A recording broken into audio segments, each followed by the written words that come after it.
ছুটির দিনে আজকে মুন্সিরহাট চান্ডি মোড়ে যাচ্ছি মাংস কেনার জন্য।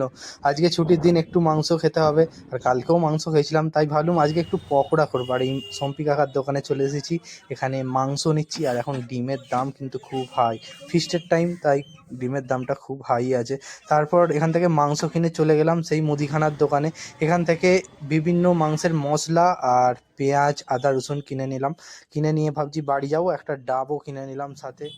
কি করছো গো? এই তো মুড়ি খাওয়ার জোগাড় করছি। ও কি দিয়ে খাওয়াবে? ডালের তরকারি করেছি, শসা কেটেছি। আমি ও বাড়ি থেকে চানাচুর নিয়ে চলে এসেছি। আজকে কি রান্না হবে গো? আজকে হ্যাঁ, আজকে কি খাবে বলো? তুমি বলো না কি হচ্ছে। এমনিতে মাংস হচ্ছে, হ্যাঁ, আর বেগুন ভাজা, শাক ভাজা। পকোড়া করলে হতো না একটু? হ্যাঁ, করলেই হয়।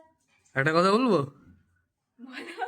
আমি কিমা করে নিয়েছি, মাংসের ও পকোড়া হবে। বাবা, এই যে দেখছো এখানে প্যাকেট রেখেছি, এর মধ্যে আছে মাংস আছে, আচ্ছা গলা মেটে আছে, আর কিমা করে নিয়েছি, ঠিক আছে?